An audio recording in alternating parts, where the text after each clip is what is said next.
여러분 안녕하십니까? 헬로티비 뉴스입니다. 김미경 은평구청장이 취임 2주년을 맞아 헬로비전 대담 프로그램에 출연해 지난 2년의 성과와 앞으로의 계획을 밝혔습니다. 대담의 주요 내용을 손성희 기자가 정리했습니다. 2년 전 중단 없는 은평 발전을 강조하며 재선에 성공한 김미경 은평구청장. 김 구청장은 취임 이후 자립준비 청년청 마련, 1인 가구 지원팀 신설 등 복지 사각지대 해소에 집중했습니다. 또 김 구청장이 민선 7기 시절 도입한 아이맘 택시 등 이른바 아이맘 시리즈는 은평구를 대표하는 생활 밀착형 복지 정책으로 자리 잡았습니다. 아이맘 택시가 많은 지자체에서 벤치마킹을 하고 있죠. 또 이렇게 아이맘 브랜드처럼 아이맘 상담소를 저희가 고안했는데요. 저희가 영유아 부모님, 어린이 교사들을 대상으로 해서 상담 프로그램을 하고 있습니다. 지금 현재 한 1,500명 정도가 신청을 해서 3,000건 이상 저희가 상담을 진행했는데요. 저는 이게 너무 잘했다. 이렇게 아이 키우기 좋은 은평을 만들기 위해서 노력하는 게 보람이 있다. 이런 생각을 좀 하게 되었습니다. 문화 주민 편의 공간 확충도 빼놓을 수 없는 성과입니다. 김 구청장은 은평구민의 오랜 염원이었던 국립한국문학관이 드디어 첫 삽을 떴고 편백나무 숲은 도심 속 휴식 공간으로 주민들에게 사랑받고 있다고 자부했습니다. 지금 다문화 박물관도 들어오게 되고 그 이외에도 편백나무 숲이라든가 불광천이라든가 이렇게 매력이 있는 곳이 있기 때문에 33년간 나무 심기 자원봉사자였던 지역 주민의 제안으로 시작해서 지금 명소가 되었습니다. 민선 8기 은평구의 최우선 목표는 신경제교통중심지로의 도약입니다. 김 구청장은 GTX A 개통, 서울혁신파크 개발과 함께 연신내 불광역 일대를 신경제 교통중심지로 탈바꿈시킬 청사진을 제시했습니다. 연신내와 불광을 같이 묶어서 개발하는 계획들을 좀 하고 있고 또 불광역의 혁신파크 개발을 지금 앞두고 있어서 그게 같이 어떻게 보면 시너지 효과를 낼 수 있을 것 같습니다. 하지만 지역 수거는 교통망 확충은 아직 갈 길이 멉니다. 신분당선 서북보 연장선은 경제성에 막혀 좌절돼 사업 재추진 여부를 기다려야 하는 상황이고 서부선 경전철은 사업 추진이 지지부진한 가운데 착공 시기가 불투명합니다. 기재부의 심의를 받아야 되는 거잖아요. 그래서 그걸 같이 이제 협의해 가면서 지금 진행을 하고 있고요. 요즘 경기가 또 많이 어렵고 하기 때문에 그 비용도 많이 올랐잖아요. 이제 이런 것들이 많이 이제 걸림돌이 되고 있지만 적극적으로 같이 지금 노력을 하고 있고요. 김미경 은평구청장은 지역경제 활성화를 위해 소상공인 지원 사업을 확대하고 올 하반기 완공을 앞둔 광역자원순환센터가 차질 없이 가동될 수 있도록 노력하겠다고 밝혔습니다. 헬로티비 뉴스 손성입니다. 서울시가 신혼부부를 대상으로 장기 전세주택 입주자를 모집합니다. 서울시는 23일과 24일 이틀간 장기 전세주택 올림픽 파크포레온 300세대 입주자를 모집한다고 밝혔는데요. 입주 자격은 서울시에 거주하는 무주택 세대 구성원으로 혼인기간 7년 이내 신혼부부이거나 6개월 이내 혼인신고 예정인 예비 신혼부부입니다. 모집 규모는 무자녀 가구의 경우 49제곱미터 150세대, 유자녀 가구는 59제곱미터 150세대입니다. 면적별 전세 임대보증금은 49제곱미터는 3억 5천만 원, 59제곱미터는 4억 2천만 원입니다. 양천구가 서울시 자치구 최초로 모든 마을버스 정류장에 BIT, 즉 버스 정보 안내 단말기를 설치했습니다. 양천구는 단말기가 설치되지 않은 마을버스 정류장 41곳을 대상으로 공사를 완료하고 시범 운영을 거쳐 이달부터 정식 운영한다고 밝혔는데요. 설치된 단말기는 별도의 전광판이 내장된 독립형으로 마을버스 도착 정보 수집 주기도 최대 20초까지 단축돼 돌발 상황에도 정확한 정보가 제공됩니다. 이로써 양천구 내 마을버스 정류소 119곳 중 차고지 정류소 등을 제외한 110곳 모든 정류소에 버스 정보 단말기가 설치됐습니다.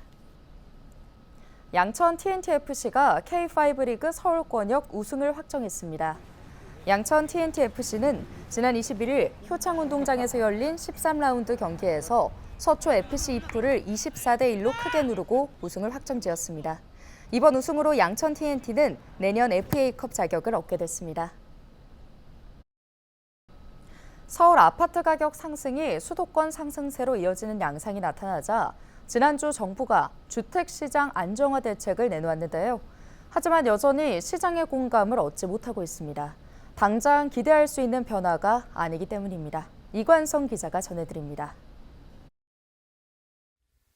최근 서울과 수도권 아파트 매매가 상승세가 심상치 않습니다. 7월 3주 한국부동산원 조사를 보면 서울 아파트 매매 가격은 전주보다 0.28% 상승했고 수도권도 전주보다 0.13% 상승한 것으로 나타났습니다. 비수도권 지역은 대부분 아파트 매매가가 하락세거나 보합세였습니다. 수도권과 비수도권 아파트값 양극화가 뚜렷하게 드러난 모습입니다. 정부는 최근 서울 지역 매매가 상승이 수도권 상승세로 이어지는 양상이 나타나자 주택 공급 확대 정책을 다시 꺼내들었습니다. 먼저 3기 신도시를 중심으로 2029년까지 23만 6천 호를 공급하고 올 하반기 그린벨트를 풀어 수도권에 신규 택지 2만 호 이상을 추가 공급한다고 밝혔습니다. 또 재건축 재개발 활성화로 정비구역 지정이 늘고 있고 부동산 PF 재구조화를 유도해 주택 공급을 촉진하겠다고 덧붙였습니다. 정부는 전세시장 안정화를 위해 비아파트 공급을 가속화하겠다는 계획도 함께 제시했습니다. 당초 12만 호였던 공공 매입 임대주택 공급 계획을 1만 호 이상 늘리고 이 중 5만 4천 호를 금년 하반기 중 수도권에 공급하기로 했습니다. 신축 소형 비아파트 구입 시 세제 지원과 주택 청약 시 무주택으로 인정하는 계획도 함께 준비했습니다. 하지만 정부의 이 같은 공급 대책이 지금의 수도권 매수 심리를 억제할 수 있을 것이라 보는 시선은 많지 않습니다. 정부가 보는 차원과 실제로 이제 필요한 사람들이 원하는 위치, 입지, 그리고 기간이 다릅니다. 지금 공급을 하겠다고 얘기하면 빨라야 4년입니다. 저 공기가 30개월이고요. 이래저래 해서 어떻게 된다 해도 4, 5년은 걸리지 않습니까? 그러니까 당장은 공급이 부족하다는 얘기가 문제는 집값이 떨어질 것이라는 기대보다 오를 것이라는 걱정이 늘고 있는 것입니다. 집값이 떨어질 하락 요인을 못 찾겠는데 집값이 어떻게 떨어지겠느냐. 요인을 본다면 뭐 금리 인하에 대한 기대감, 공급이 부족하다, 전세 가격이 올라간다, 분양가가 올라가니까 설마 집값이 더 떨어지겠느냐. 거기에 신생아 특례 대출 여러 가지 요인들이 있는데 한 개씩 따져보게 되면 사실 하락 요인은 없거든요. 부동산 시장에서는 9억 원 이하 주택 구매 시 1%대 금리로 5억 원까지 대출해주는 신생아 특례 대출이 올 상반기 20, 30대의 아파트 구매와 서울 집값 상승을 부추긴 것으로 보고 있습니다. 전문가들은 올 3분기부터 신생아 특례 대출 소득 기준이 완화되면 서울 아파트값 상승이 수도권까지 더 확산될 것이라 예상하는 분위기입니다. 헬로티비 뉴스 이관서입니다. 도심 곳곳에 방치된 개인형 이동장치가 골칫거리가 된 지 오래입니다. 일부 지자체들은 자체 조례를 만들어 견인 조치까지 시행하는 등 관리에 나서고 있지만 불편은 여전한데요. 특히 페달을 밟는 공유형 자전거의 경우 조례가 있어도 견인을 할 수 없는 상황이라 관리 사각지대에 놓여 있습니다. 보도에 안수민 기자입니다. 기장군 정관 신도시입니다. 인도 곳곳에 공유형 자전거가 방치돼 있습니다. 버스 정류장 옆은 물론 횡단보도 가장자리에도 아무렇게나 놓여 있습니다. 일부는 쓰러진 채 보행자들의 통행을 가로막기도 합니다. 동해선 일광역 앞의 상황도 마찬가지. 인도를 점령한 공유형 전동 킥보드와 자전거 수십 대가 눈에 띕니다. 바로 옆 개인형 이동장치 주차 공간은 텅 비어 있습니다. 위로 올라가면 막 한 10대 쌓여 있어요, 지금. 관리도 안 되고 인도에 대놓고 사람들 다니면서 애들 위험하고 뛰어다니다가 이 진짜 문제예요, 문제. 무단 방치된 개인형 이동장치 문제를 해결하기 위해 부산시와 서울시를 비롯한 일부 지자체는 자체 조례를 통해 강제 견인할 수 있도록 하거나 신고 시스템을 구축하는 등 관리에 나서고 있습니다. 하지만 현행법상 업체의 관리 책임을 물을 수 없고 시민의식도 개선되지 않으면서 상황은 크게 달라지지 않고 있는 실정. 더욱이 전동 킥보드와 달리 페달을 밟는 형태의 공유 자전거의 경우 도로교통법의 특별법인 자전거법의 규제를 받다 보니 조례를 통한 견인조차 불가능해 관리 사각지대에 놓여 있습니다. 페달형 자전거는 사실은 자전거법에 적용을 받기 때문에 거기에서는 견인이라든지 법적 근거로 해가 과태료를 처벌하는 법이 없습니다. 그래서 그게 빨리 개정이 되어야 이 견인이라든지 조치를 할 수 있는 근거가 마련돼서 이 지자체에서 조례를 통해서 관리를 할 수 있습니다. 현재 국회에는 개인형 이동수단의 무단 방치를 금지하는 등의 내용을 담은 개인형 이동수단 안전 및 이용 활성화에 관한 법안과 지자체가 무단 방치된 자전거를 처분할 수 있도록 하는 등의 내용을 포함한 자전거 이용 활성화에 관한 법률 개정안이 계류 중입니다. 시장 규모가 커지는 만큼 각종 불편과 안전사고를 막기 위한 촘촘한 법제도 마련이 시급해 보입니다. 헬로티비 뉴스 안수민입니다. 요즘처럼 언제 어디서 비가 내릴지 모르는 장마철에는 집을 나설 때 우산을 꼭 챙기게 되는데요. 비가 많이 오는 날은 꼭 한 번씩 우산이 망가지거나 고장나기 일쑤입니다. 망가져 이제는 쓸모없다고 생각했던 우산 수리센터에 가보는 건 어떨까요? 영상 리포트에 담았습니다.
우산에 대한 추억이 또 있으신 분들이 많더라고요. 며느리신데 시아버지가 결혼 초창기 때 선물 주셨대요. 그래가지고 꼭 고치고 싶다고 하면서 보람도 느끼고 그래요.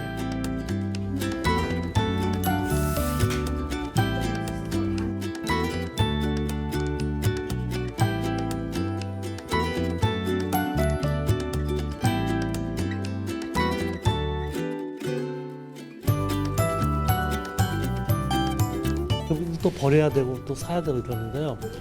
잠깐만 시간 내면은 고쳐서 새 것처럼 쓸 수가 있고요. 여기서 일하는 사람들도 일자리가 생기는 거고.